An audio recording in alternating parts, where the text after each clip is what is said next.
Hello, Viola. It's very nice to see you here again. Merhaba, Emre. Merhaba, Viola. I have to introduce Viola, first of all. Viola Hasselberg is a friend of mine, and we worked with her a lot of times throughout the years. She's now working in München Kammerspiele with Barbara Mundel, and she's the Vice Chief Artistic Director of the theater and works as a Chief Dramaturg of the München Kammerspiele. Now, That's I would true. like, yeah, isn't it? You want to add something to that? Because, yeah, I know you have many things, you're doing a lot of things. It's very fresh. We started last September as the first female team who's leading this theater. And we have achieved to play for 3 weeks, not more possible because of the pandemic conditions. Yes, yes. Yeah. But that's not our issue today, I know. Okay. Now, I would like to announce our topic we are going to discuss today. Theater and Women Plus, we say in short, which is a very important and wide issue, actually. We have to talk over and over. Yeah, unable to do theater with a live audience makes all of us a bit annoyed, but we can use this time to develop other valuable issues and things like communicating on issues which are confrontations mostly, set aside while there is a rush of openings. During the hectic times of the rehearsal period, sometimes we cannot find time to discuss issues that are experienced on gender equality and abuse in many senses. On top of that, as we know, the government retreated from the Istanbul Agreement, an agreement on gender equality and prevention of domestic violence. And also we are having shut down circumstances, again, as you told. So really, maybe the best thing we can do right now is to talk about Theater and Women Plus and with you in the Zoom. And we can add another perspective to it, of course. All these issues are debated in Turkey, this topic that we're going to talk, but we can look at it from another perspective, which is the stage perspective. So I'll come to the question now after those long introduction. Do you think woman, and when we say woman plus, the LGBTQI plus individuals, of course, and their stories are represented enough on stage, Viola? And what kind of artistic policies are proposed by the German theater makers in Germany for this? This is my first question. This is your first question. Yes, I can answer it with a very clear no. No, these issues are not represented enough on our stages here in Germany. And but there is something changing. There is a move. There is a new awareness of this. And for Kammerspiele, it was always an important issue. So we try to really continue this politics. Firstly, we have to really put more female voices in our programs. They are heavily underrepresented, and we start our artistic direction last year with really the intention to present female artists, writers, which are not even known. For example, Gisela Elsner is a very interesting voice. She committed suicide in '92. She was a communist, she was a mother, and she has a very, very political, but very poetic, very sharp language. I would compare her with Elfriede Jelinek, but she's completely unknown. So we are really happy to represent her now in a big, a presentation on stage where more than one novel or theater piece is involved. It's really more than only one piece of her. We have living authors like Sivan Ben-Yishai, who opened our first season, and she will do a new piece for us for hopefully our next opening in September. I think there are many voices, hidden voices, which have to be more visible, more hearable. And it needs also a crucial reflection about who is interpreting these voices. It's very crucial. So, for example, we have many female directors who have their own interpretation. We have an awareness also in our ensemble. And we try to also have an eye on the historic roots. For example, in Munich, there was a very famous avant-garde women movement, completely forgotten. It's really out of open access. Nobody knows about it.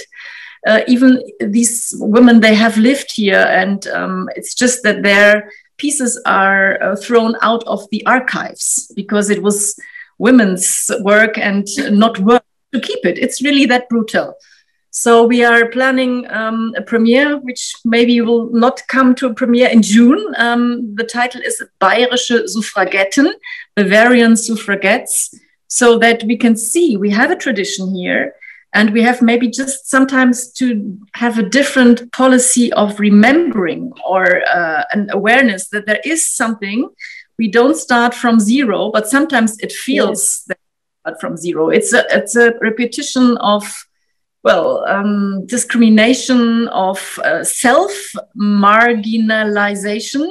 Women are also part of this system because they sometimes they are not, well, brave enough or in the position. But I think we have a good chance that now we can turn the agenda, and we can have another canon. So other artistic voices, other interpretations on stages, and also debates. The debates we can have in theater are very important, and of course it's also sometimes very controversial debates, because the different generations are not always of the same opinion. And you can name it that sometimes there is a competition of being the bigger victim, which is maybe not so productive, but because there is so many topics not being spoken about, and we have to we have to bring some topics on stage which wait for several years or decades. So this causes conflicts as well. Yeah. Who is the first to be important? Yeah, but also there is you are doing another project, sisterhood project internationally. This is also another channel, maybe. Who is when you're talking about who is coming first and who will be, but also this international agenda, and maybe this working together is very important. It is very important, and I mean, it's bizarre that indeed we have Corona, we are not able to visit each other. Some of these relations started to be very intensive during pandemic times, because we invested a lot of time to consult each other, sometimes weekly, about comparable issues, like how to have a not hierarchy-based system in theater, how to program several issues. And sisterhood means that we have two cities, Warsaw and Warsaw and Kiev in Ukraine, where we will have very long-term and deeply developed relationships, like sisterhood relationships. And we want to have a really honest exchange about methods, about ways of programming, of casting, and of course also about gender debates. In Ukraine and in Poland, there is a very even more visible movement than here in Germany. If you think of about all these protests against the new law against abortion in Poland, which is a big scandal. I mean, we all know about it. But there is the whole women are on the streets, and they are the first ones who managed to have an opposition against the PIS party. So we want to accompany this political movements, these movements of civil society, and strengthen each other. So that's also a policy or an idea of this artistic sisterhood between Münchner Kammerspiele and, for example, TR Warszawa. Yeah, very nice. Oh, it's very nice. Now I want to talk about another way of looking at theater and woman, actually. Very specific, maybe questioning now. What do you think? What is a must in representation of a gender on stage? What do you think, Viola? Yeah, there are different musts. For example, I think that women must not be discriminated because, for example, of their age on stage. This was very long tradition here in Germany. Women after 40 are very rare on stages. I mean, that's crazy. And if you want to change this, you have to really to program against this invisible law. But you can do this, and you need women of all physical appearances, beautiful, not beautiful, whatever. You need a variety of women on stage and on every age. This is not the normal condition now, but this is for me a must. Mm-hmm. And the must is also the equal payment, of course. This is behind the stage, but this is also not everywhere the reality of 2021. A must is also that there is no sexual harassment on stage and behind the curtains during the rehearsal. Therefore, you need a new working culture. I don't know if you hear about this in Turkey. We have many discussions at the moment, because things that were normal for ages, that you can discriminate or scream or behave like whatever in a rehearsal space, it's not tolerated anymore. And there are everywhere artists say that they also want documents about the working codex, and they want to have persons they can address to if there is an incidence of discrimination or sexual harassment. Yes, and we have this also at Münchner Kammerspiele. It's not a place beyond reality. So we have to deal. Mm-hmm. We also have now started to work on a manifesto that's a kind of listing the things that you can do, you cannot do, you can say, you cannot say, to make a kind of acknowledgement of the gender equality. And of course, this harassment and abuse kind of things, even wordly abuse, anything that can be. And what is abuse actually? We just open up this kind of questions. Also, we started working on that also. And then I have another question with this. How can violence against women can be put on stage? This is also very debatable. Most of the time, the things that we have seen already on stage doesn't actually work. The repetition of the act or the victim role for the woman. Are these help to question the situation? I mean, there are, of course, different opinions, but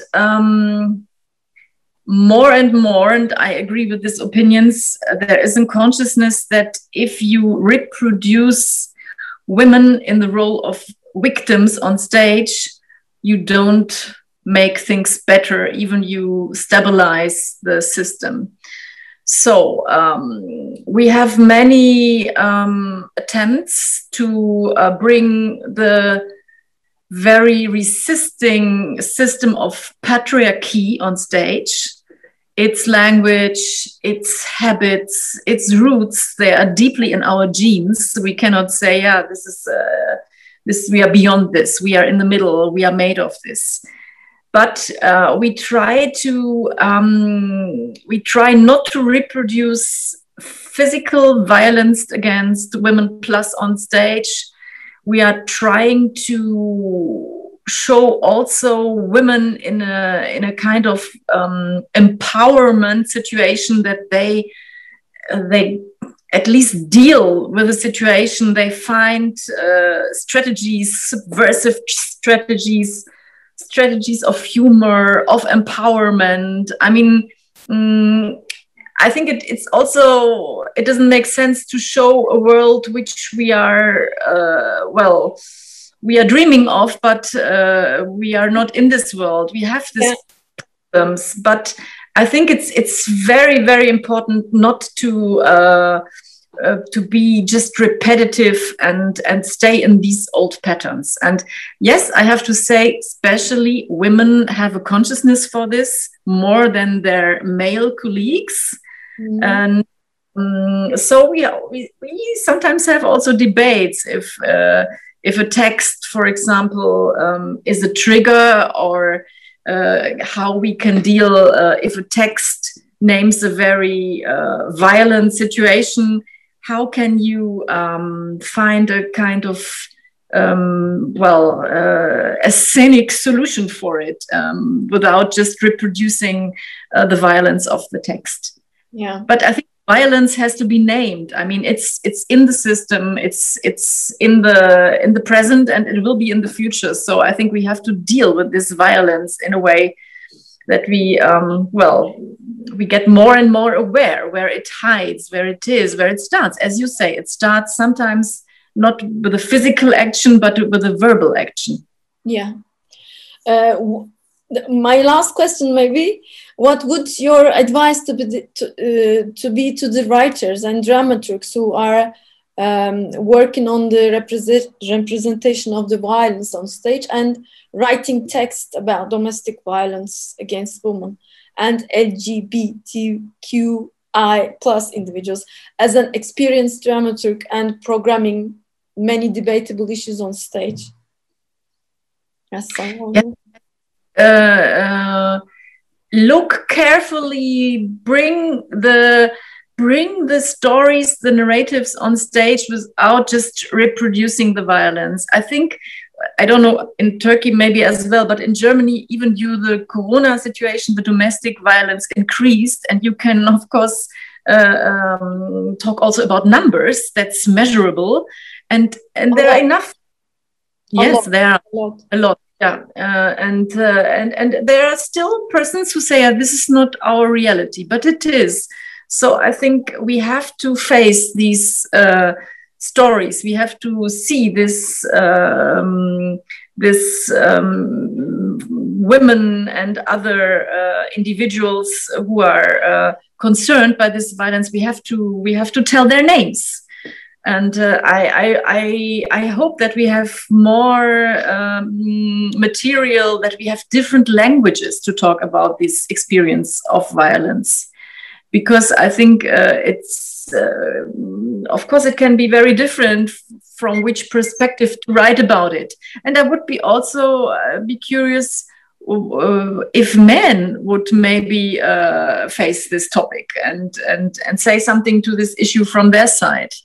Yeah, maybe, yes, the discussion has to be more active, maybe on the other part also, yes. So that the equality there, discussion equality is also there, you know. Yes.